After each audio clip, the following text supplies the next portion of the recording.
आप देख रहे हैं आखिरी चीख शिवा के साथ। तो चलिए बढ़ते हैं आज की कहानी की ओर। दोस्तों, यह घटना मेरे नाना जी के साथ आज से तकरीबन 45 वर्ष पहले घटी थी।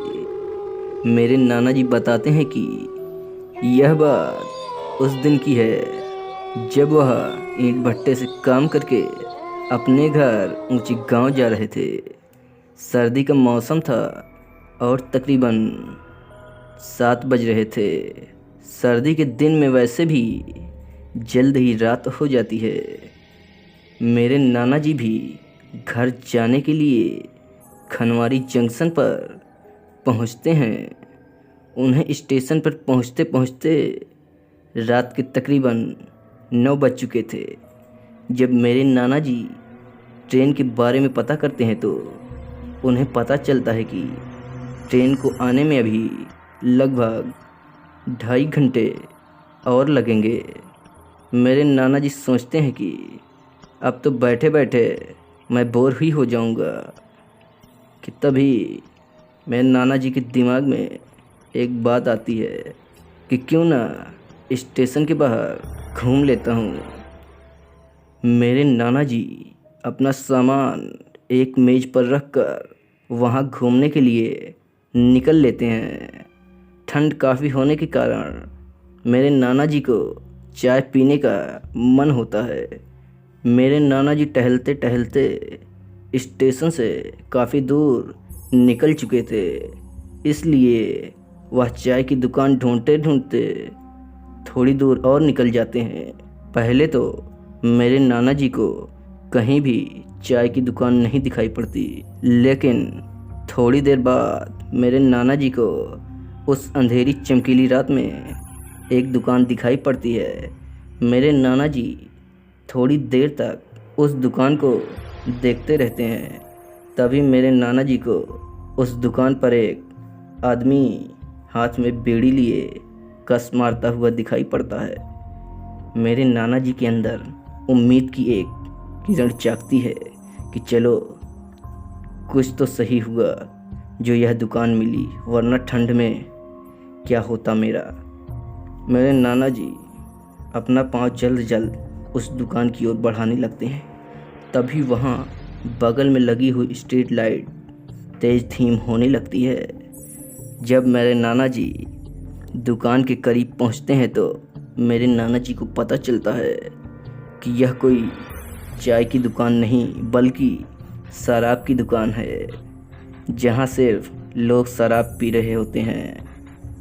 लेकिन मेरे नाना जी बताते हैं कि वहाँ पर सिर्फ कुछ ही गिने चुने लोग थे, लेकिन उनके जाते जाते वे सभी न जाने कहाँ गायब हो जाते हैं।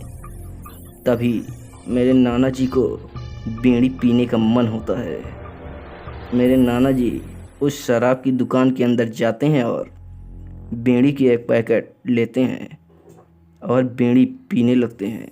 पीते पीते वह वापस स्टेशन की ओर अपने कदम बढ़ाने लगते हैं। अभी वह कुछ ही दूर चले थे कि उनके कंधों पर अचानक से किसी के हाथ पड़ने का एहसास होता है।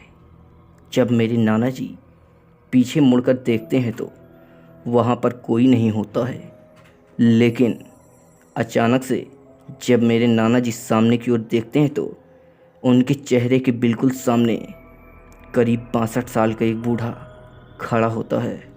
उसकी आंखें खून की तरह लाल होती हैं तथा वह कुछ अजीब तरह का था। मेरे नाना जी से बोलता है, बेटा बीड़ी है क्या? मेरे नाना जी बोलते हैं हाँ। तब वह बोलता है जलाओ। मेरे नाना जी बीड़ी को जलाते हैं और उसके हाथ में दे देते हैं। वह बूढ़ा बोलता है, आओ बेटा यहाँ बैठकर बीड़ी पीते हैं। मेरे नाना जी उसके साथ चल देते हैं। वह बूढ़ा एक टीले के ऊपर बैठ जाता है।